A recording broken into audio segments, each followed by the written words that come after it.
Before the Dark Angels were feared, before they were whispered about in sealed chambers and watched with quiet suspicion by their own allies, they were something else entirely. They were the very first of the Emperor's Space Marine legions. The prototype, the experiment that could never be allowed to fail. Where others would follow, they were expected to lead. Where others would stumble, they were expected to stand unbroken. From the moment of their creation, the Dark Angels did not belong to themselves. They belonged to expectation. To be a Dark Angel is not simply to wage war. It is to live under a shadow cast 10,000 years into the past. It is to wear armor heavier than ceramite, forged from secrets, guilt, and silence. Other Space Marines fight knowing they may one day fall in glorious battle. A Dark Angel fights knowing that survival itself may be a punishment. Their lives are not measured in victories, honors, or oaths fulfilled, but in how well they can endure the weight of what must never be spoken. They are celebrated as noble warriors by those who do not know them. They are respected as disciplined and stoic, paragons of duty who never falter. But that image is a carefully maintained illusion, polished over millennia. Beneath it lies something far more unsettling. A legion that does not merely keep secrets, but is built upon them. A brotherhood where trust is rationed, truth is weaponized, and faith is enforced through fear rather than hope. From the outside, the Dark Angels appear calm, measured, and unwavering. They speak little. They reveal less. Their rituals are ancient, their traditions rigid, their discipline absolute. To the Imperium, this is reassuring. To the Dark Angels themselves, it is suffocating. Every prayer is layered with unspoken meaning. Every oath is shadowed by another oath that cannot be acknowledged. Every act of loyalty raises a silent question that can never be answered aloud. Loyal to whom, and to what end? This is the true horror of the Dark Angels' existence. Not the demons they fight, nor the heretics they purge, nor even the traitors they hunt across the stars. Their greatest terror is internal. It lives in their memories, in their history, in the quiet knowledge that the foundation of their honor is cracked, and that the entire Imperium must never see the fracture. A Dark Angel is raised to believe in duty above all else. Emotion is weakness. Doubt is sin. Questions are dangerous. From the earliest days of induction, a recruit learns that obedience is survival. You do not ask why an order is given. You do not question why certain battles are abandoned without explanation. You do not wonder why entire war zones are left to burn because a single whispered rumor has reached the ears of the inner circle. You obey, or you are broken, and yet, even the newest initiate can feel it. A pressure in the air. A sense that the fortress monasteries are not merely places of worship and war, but vaults, sealed chambers containing something toxic. There are corridors that are never spoken of, names that vanish from records, honors that are awarded and then quietly erased, brothers who return from certain missions changed, withdrawn, stripped of whatever warmth they once possessed. They do not speak of what they have seen. They cannot. This silence is not peace. It is enforced stillness, like the quiet of a tomb before it collapses. The Dark Angels do not share their burden with the Imperium because they believe they must not. They do not confess their sins because confession would destroy everything they were built to protect. They tell themselves that secrecy is loyalty. That suffering is penance. That as long as they endure, the Emperor's dream remains intact. But endurance has a cost. Every Dark Angel lives with a fracture in his identity. He is both defender and jailer. Both knight and executioner. He fights for humanity, yet hides truths that could damn his entire legion. He prays for absolution while actively denying it to himself. There is no release, no final forgiveness, only an unending watch, stretching across centuries, where death in battle would be a mercy rarely granted. This is not a story of heroism in the traditional sense. There will be no simple victories here. No clean redemption. What awaits is a slow descent into the psychology of a legion that chose silence over truth, control over confession, and loyalty over salvation. A legion that believes it must suffer forever so that the Imperium never has to know how close it came to betrayal. To understand the Dark Angels, one must understand that their horror is not loud. It does not scream or rage.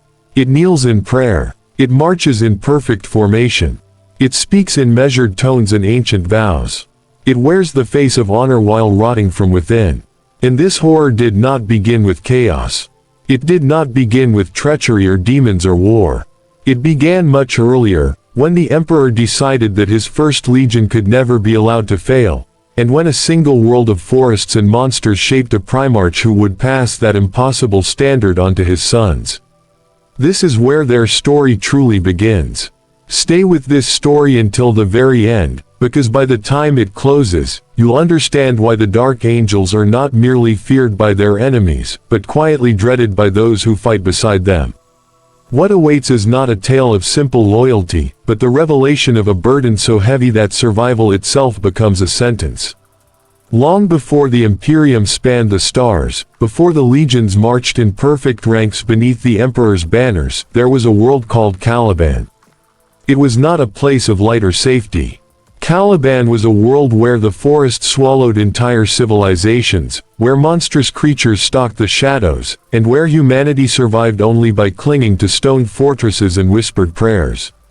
The wilderness was alive, hostile, and endlessly hungry. To step beyond the walls was to accept that you might never return. This was not merely a harsh environment, it was a crucible. On Caliban, fear was not an emotion. It was a constant companion. Children learned early that hesitation meant death. Mercy was a luxury rarely afforded, and trust was fragile, earned only through shared survival. It was here, in this unforgiving world, that the lion was raised. Lionel Johnson did not grow up among people. He grew up among monsters. Abandoned as an infant in the depths of Caliban's forests, he survived alone in a place that killed fully armed knights without effort. He learned to move silently, to strike without warning, and to rely on no one. Compassion was irrelevant. Survival was everything. By the time he was found, he was no longer truly human in the way others understood it. He was something honed, sharpened, and sealed behind emotional armor far thicker than ceramite. When the Knights of Caliban discovered him, they saw a miracle. A feral child who had not only survived the forests but mastered them. To them, he was destiny made flesh. To the lion himself, they were merely the first tools he would learn to use. He fought alongside them, led them, and eventually surpassed them, but never truly joined them. Brotherhood, to the lion, was functional, not emotional. Loyalty was obedience. Trust was unnecessary. This is the psychological blueprint he would pass on to his legion.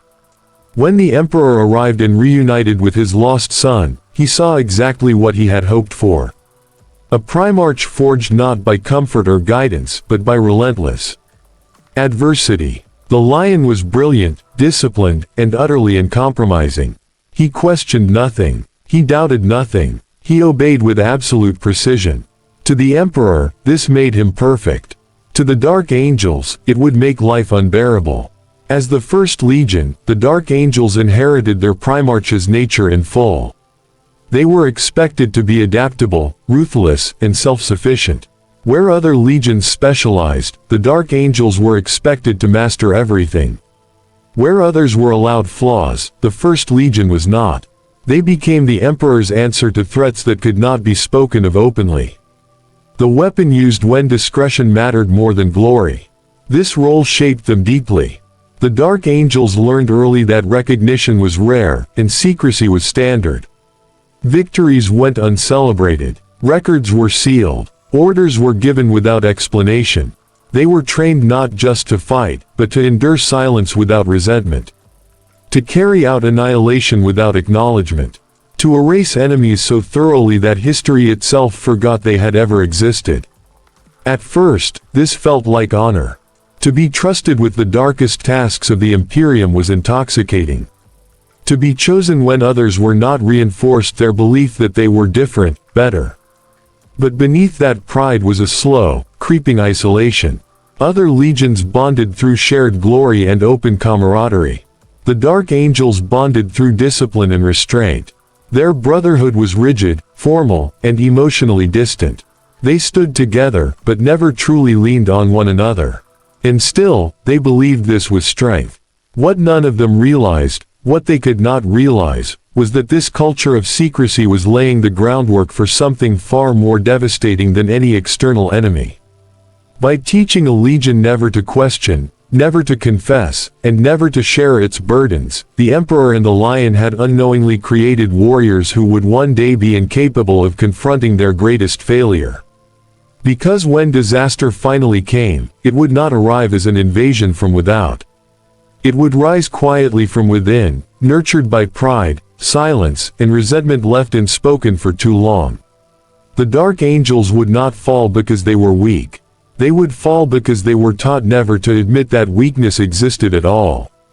And from that moment onward, every Dark Angel would live not just as a warrior of the Imperium, but as the guardian of a lie so dangerous that its exposure could shatter everything they believed themselves to be. If Caliban forged the lion into something cold and unyielding, then it also planted the seed of the Dark Angel's greatest tragedy. For every warrior who thrives in silence, there is another who chokes on it. For every knight who accepts obedience without explanation, there is one who begins to wonder why trust must always be one-sided. And on Caliban, that doubt took a name: Luther. Luther was everything the lion was not. Where the lion was distant, Luther was charismatic. Where the lion inspired obedience through fear and perfection, Luther inspired loyalty through shared struggle and spoken belief. He had fought the monsters of Caliban long before the lion emerged from the forest, and he had bled beside the knights who would one day kneel before the Primarch. To many, Luther was not just a leader, he was Caliban itself, given voice. At first, the lion and Luther were inseparable. Brothers not by blood, but by purpose. Together, they united the fractured knightly orders, drove back the horrors of the forests, and brought a measure of peace to a world that had never known it. Luther believed in the lion not as a weapon, but as a savior. The lion, in turn, saw Luther as useful, capable, reliable, and loyal. But usefulness is not equality, and reliability is not trust. When the Emperor arrived, everything changed. In a single moment, the lion was elevated beyond Caliban, beyond its people, and beyond Luther himself. He was revealed as a Primarch, a being of divine design, destined to command a legion among the stars. Luther, once his equal in leadership, became something lesser overnight. Not through failure, not through betrayal, but through circumstance. And in the culture of the Dark Angels, circumstance was never questioned. It was accepted, or resented in silence. As the lion departed with the Dark Angels to wage the Emperor's wars, Luther was left behind. Entrusted with Caliban's defense, yes, but also confined to it. While his brother conquered worlds and earned glory, Luther remained on a world that no longer mattered to the Imperium. The forests were tamed, the monsters slain. Caliban had become quiet, and in that quiet, resentment began to grow. This was not immediate treachery. It was slower, more human. Luther watched as his influence waned, as the Dark Angels who remained behind began to look past him, measuring themselves against a distant Primarch who no longer walked among them. He listened as orders arrived from the stars, commands without context, expectations without gratitude. Luther obeyed them all, but obedience without purpose is a corrosive thing. Meanwhile, the lion did not look back.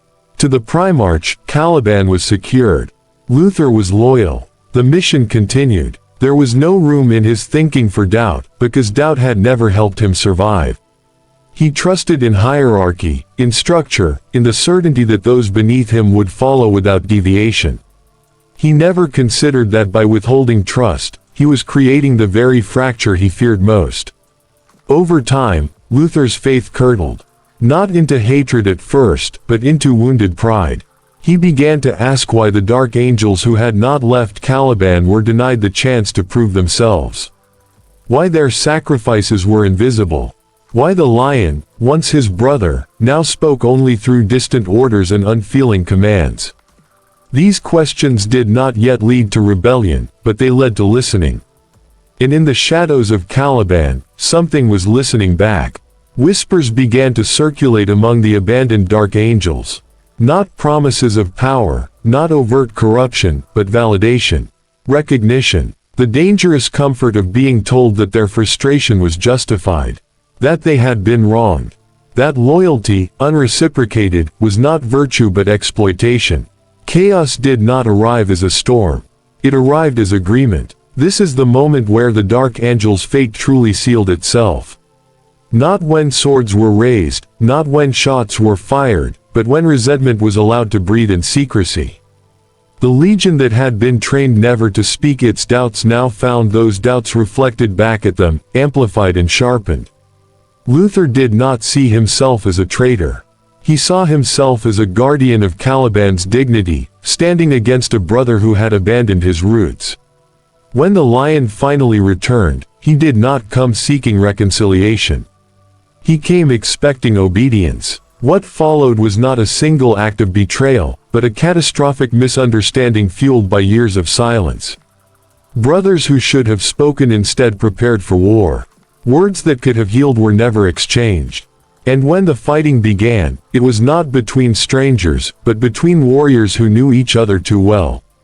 The destruction of Caliban was sudden, violent, and absolute. The planet was torn apart, its surface shattered, its history erased in fire and warp storms. Luther was broken, both physically and mentally. The lion vanished, lost to the chaos of the catastrophe. And the dark angels were left standing amid the ruins, staring into a truth they could not afford to face. They had turned their weapons on themselves. The Imperium would never be allowed to know this. The shame was too great.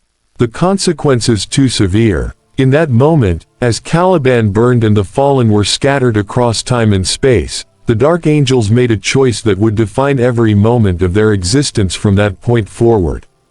They chose secrecy over salvation. And with that choice, the real horror of being a dark angel truly began. In the aftermath of Caliban's destruction, there was no victory to claim, no enemy to curse, no battlefield to sanctify with honor. There was only silence, the kind of silence that follows catastrophe, when survival itself feels undeserved. The dark angels did not gather to mourn. They did not speak openly of what had happened. They could not. To acknowledge the truth would mean admitting that the first legion, chosen, trusted, and exalted, had fractured from within. So they buried it, not in records or archives, but in ritual, in doctrine, in layers of secrecy so dense that even their own brothers would never fully grasp what had been lost. The fallen were declared renegades, their existence reduced to whispers known only to a select few. The civil war on Caliban was erased from official history, recast as a minor insurrection, an unfortunate but external corruption. The Legion's honor, at least on the surface, remained intact. This was the birth of the inner circle. At first, it was small. A handful of senior warriors who knew the truth and understood its implications. They believed secrecy was temporary, a necessary measure until the wounds could be healed and the fallen dealt with. But secrets, once institutionalized, do not fade. They demand maintenance, protection, expansion. Knowledge became both power and punishment. Advancement within the Legion was no longer based solely on valor or skill, but on how much truth a warrior could endure without breaking. To know more was not a reward. It was a burden deliberately imposed. As centuries passed, the inner circle grew more complex. Layers formed within layers. Some dark angels knew there were secrets but not their nature. Others knew fragments, enough to feel the weight, not enough to understand it. And at the center were those who knew everything, who carried the full horror of Caliban's fall and the Legion's complicity in it. These were not leaders at peace. They were wardens of a sin that could never be absolved. The structure of the dark angels changed accordingly. Orders were compartmentalized. Information was restricted. Entire missions were conducted without explanation, even to those risking their lives to carry them out. A dark angel might fight and die without ever knowing why his battle mattered, only that it was deemed necessary by those above him. Trust flowed upward, never sideways. Brotherhood became conditional. This transformation did something profound to the Legion's psyche. Fear replaced confidence. Not fear of death or defeat, but fear of discovery. Fear that a word spoken at the wrong moment, a question asked too loudly, might unravel everything. The Dark Angels became watchers of themselves, constantly measuring what could be said, what could be known, and what must remain buried. To enforce this silence, the Legion's faith was sharpened into a weapon. The interrogator chaplains emerged as figures of absolute authority. They were not merely spiritual guides, but inquisitors within the Legion itself. Their role was not comfort, but correction. They listened for doubt, for deviation, for any sign that a brother might stumble too close to the truth. Confession was no longer an act of healing, it was an ordeal.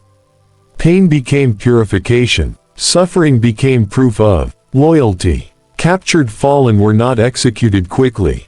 They were imprisoned, questioned, broken piece by piece. Not out of cruelty alone, but out of desperation.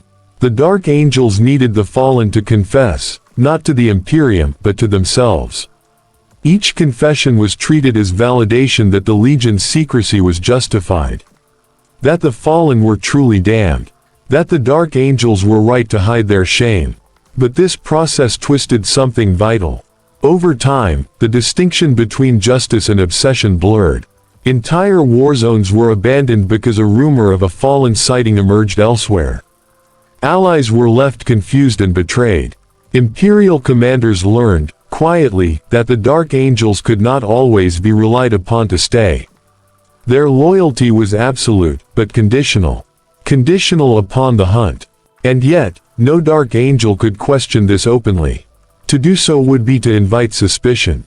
To draw the gaze of the inner circle.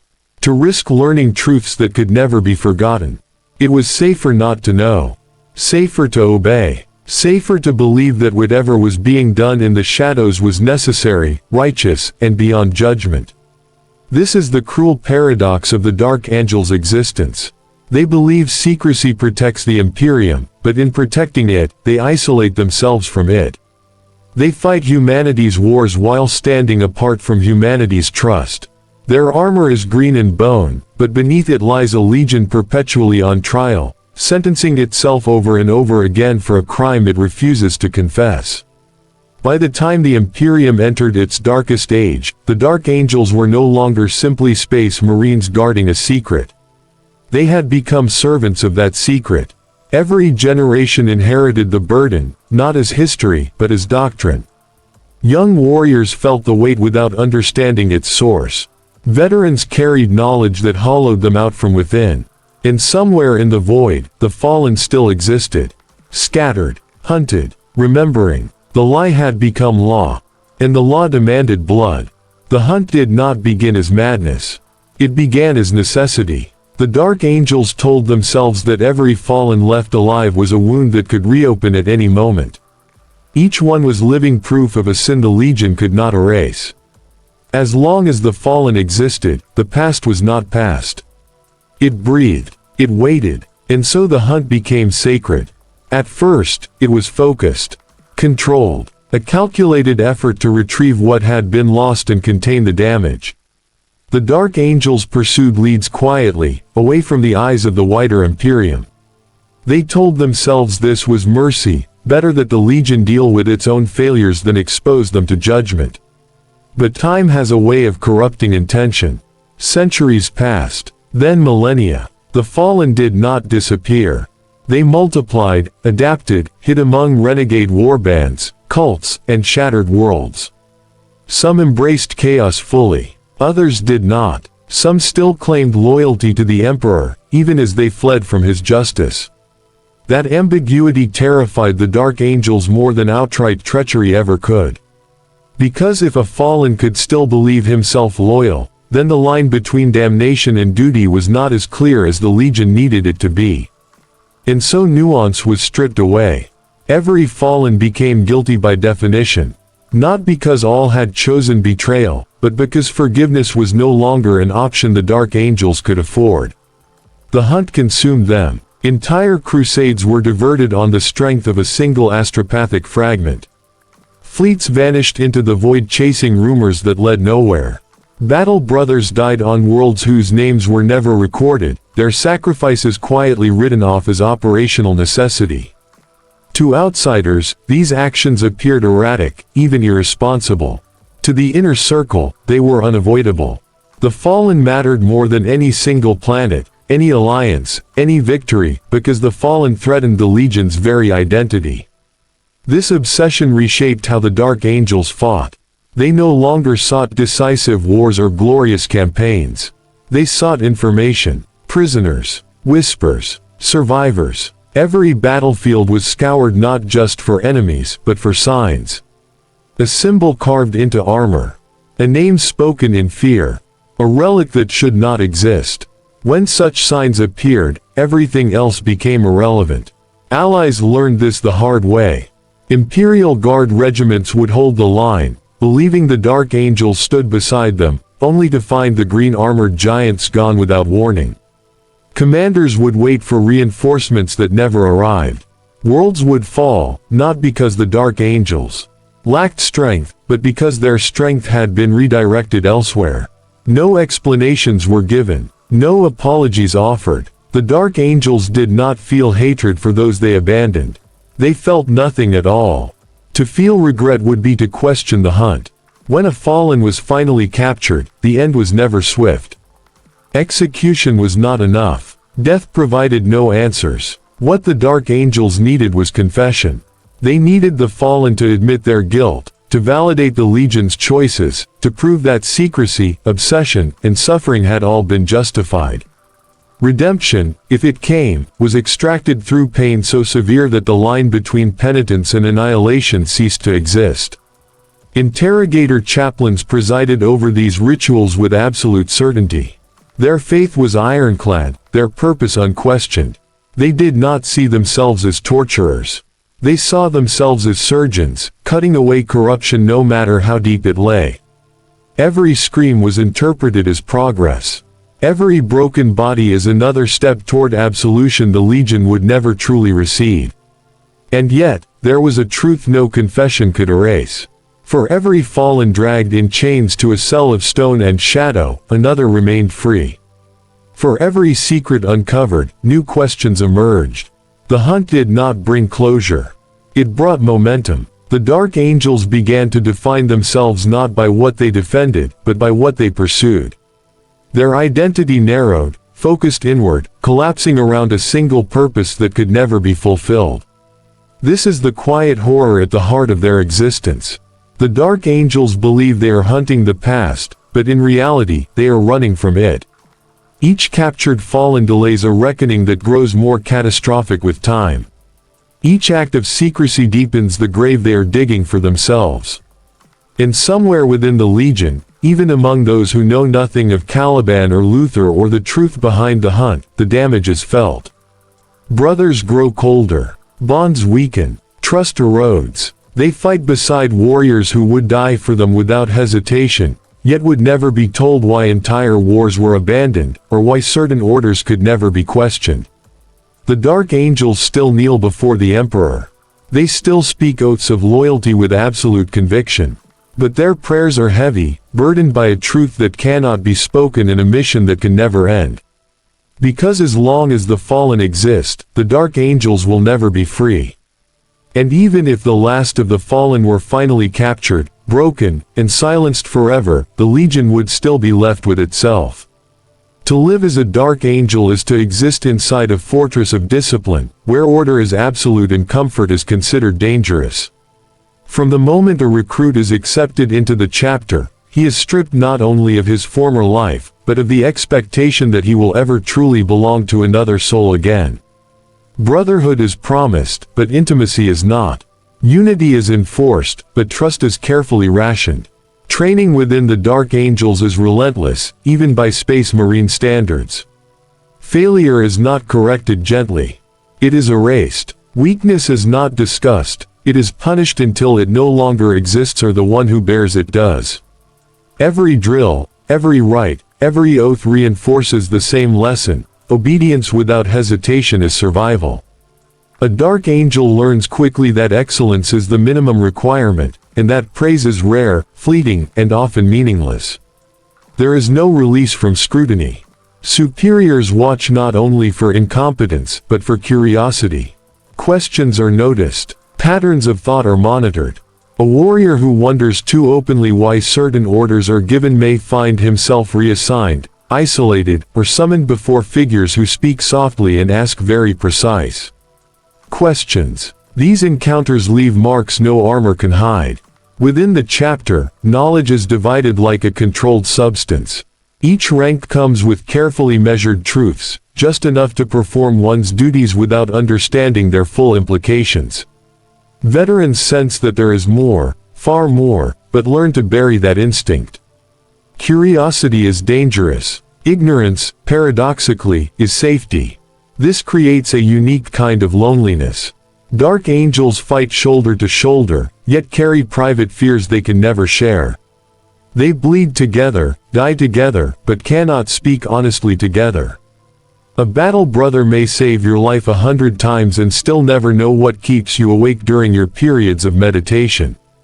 Bonds exist, but they are shallow by design. Emotional distance is encouraged, because closeness invites questions, and questions invite truth. Even faith offers little comfort. The dark angels are devout, but their faith is austere, stripped of warmth. Prayer is duty, not solace. Confession is not catharsis, it is scrutiny. The chaplains do not ask how you feel. They ask whether you doubt, whether you hesitate, whether you believe as you should. And if the answer is anything less than absolute certainty, correction follows. Over time, this environment reshapes the mind. Many dark angels become eerily calm, their emotions muted, their reactions measured. Others grow inwardly tense, holding themselves together through sheer force of will. Some break in quieter ways, becoming obsessively rigid, ritual-bound, incapable of adaptation. The chapter does not see this as damage. It sees it as refinement. Because a damaged weapon is still a weapon. There are moments, rare and fleeting, when the mask slips. A pause too long before obeying an order. A glance exchanged between veterans who recognize the same exhaustion in each other's eyes. These moments are never acknowledged. To acknowledge them would be to admit that the burden is shared, and that is a dangerous realization. The Dark Angel's fortress monasteries reflect this psychology perfectly. Vast, echoing halls designed to inspire reverence rather than comfort. Cells meant for contemplation, not rest. Corridors that feel less like passages and more like tests of endurance. Everything serves a purpose, and that purpose is not happiness. New initiates feel this immediately, though they cannot name it. They sense that the chapter is carrying something vast and heavy, something that presses down on every interaction. They are told this feeling is reverence. They are told it is the weight of history. They are never told the truth.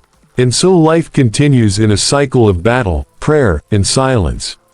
A dark angel may fight for centuries, earning honors and scars, rising through the ranks, all while knowing that the closer he gets to the inner circle, the less peace he will find.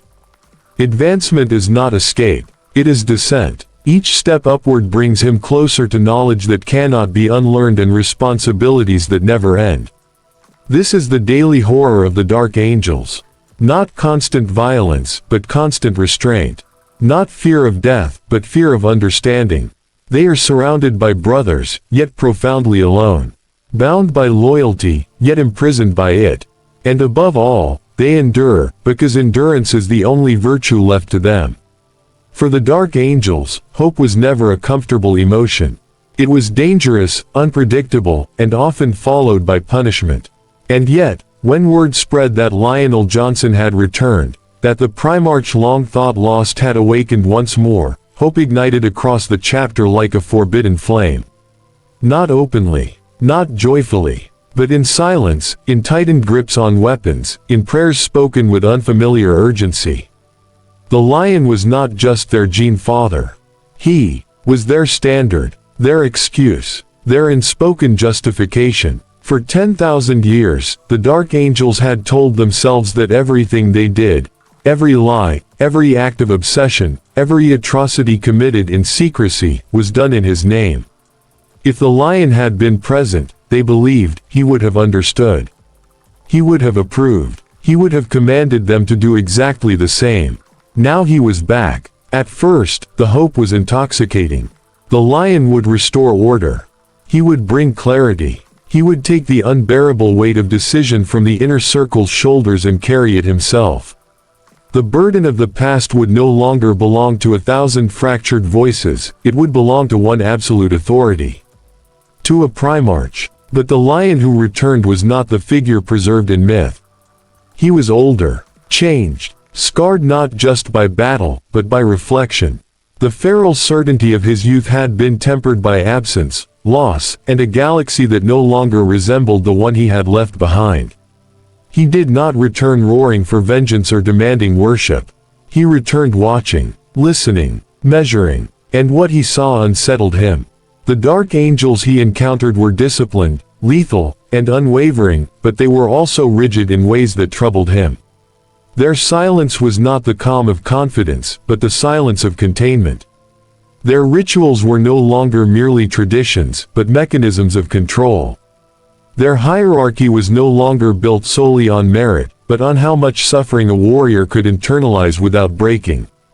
Most disturbing of all, the lion recognized himself in them, distorted, amplified, and trapped.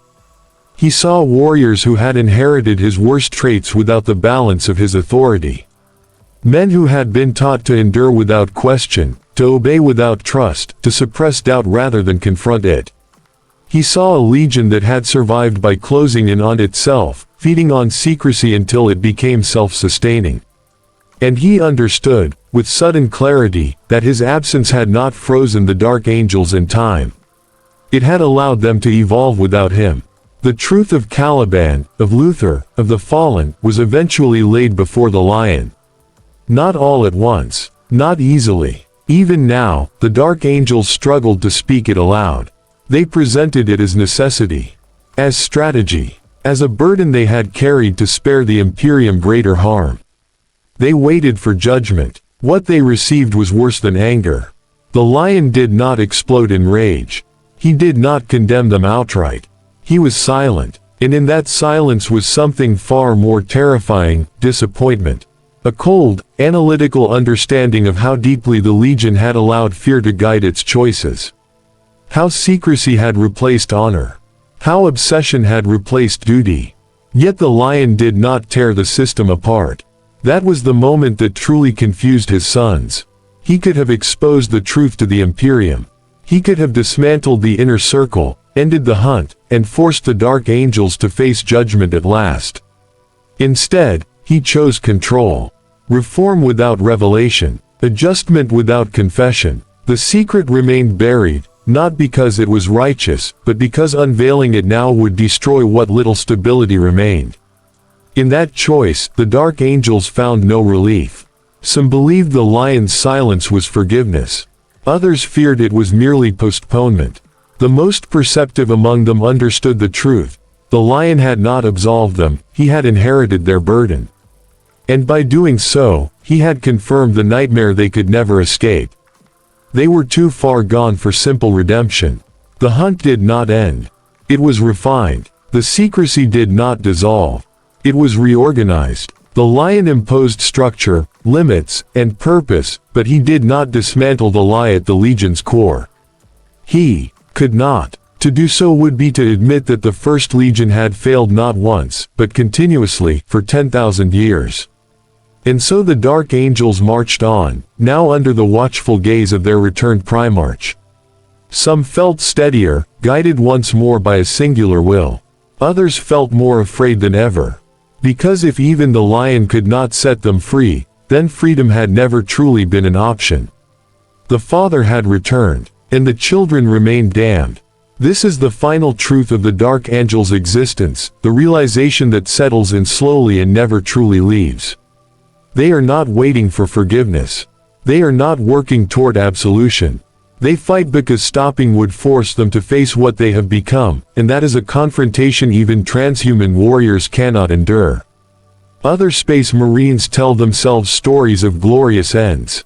They imagine falling in battle, their names etched into honor rolls, their sacrifice clean and final. The Dark Angels do not allow themselves that fantasy. Death is not a reward for them. It is an interruption, a failure to continue carrying the weight they believe they deserve. To die too easily would be to escape punishment. And so they endure. They endure the whispers of other chapters who sense something is wrong but cannot prove it. They endure the distrust of Imperial commanders who have seen them abandon wars without explanation. They endure the slow erosion of brotherhood, where every bond is tested by silence and every shared victory is undercut by secrets that cannot be spoken. They endure the knowledge that no matter how many enemies they destroy, none of it brings them closer to peace. The Imperium sees them as knights in dark green armor, austere and noble, relentless in battle. It does not see the internal calculus behind every decision. It does not see the moments where entire populations are weighed against a single rumor of a fallen's presence. It does not hear the confessions forced from broken prisoners in the hope that one more admission will somehow make the past feel justified. But the Dark Angels see it all. They see the pattern repeating endlessly. The hunt feeding itself. The secret growing heavier with each generation. The lions return changing the shape of their burden, but not lifting it. They are no longer chasing redemption, they are managing damnation, keeping it contained so it does not spill outward and consume the Imperium they still, unquestionably, serve. That is what makes them so horrifying. Not that they are traitors. Not that they are corrupt. But that they are loyal beyond reason, beyond mercy, beyond hope. Their love for the Imperium is so absolute that they are willing to become monsters in silence to preserve its illusion of purity. They sacrifice not only their lives, but their souls, piece by piece, convinced that someone must bear this cost, and that it might as well be them. In another universe, the Dark Angels might have confessed. They might have been judged, punished, broken, and remade. That path would have been brutal, but finite. Instead, they chose eternity. An eternal watch. An eternal penance. An eternal lie. Every Dark Angel knows, deep down, that the secret will never truly die. Even if the last fallen is captured. Even if every record is erased. Even if the lion himself decrees the matter closed. The damage is already done. It lives in doctrine, in culture, in instinct, in the reflexive need to hide rather than heal. This is why the Dark Angels are never at peace. They are not damned because they fell. They are damned because they refused to admit that they had. And so they march on through the endless night, weapons raised, prayers whispered, secrets locked behind iron discipline and colder hearts. Heroes to those who do not know them, warnings to those who do. Because in the grim darkness of the far future, there are many ways to lose your soul. And the Dark Angels chose the slowest one of all.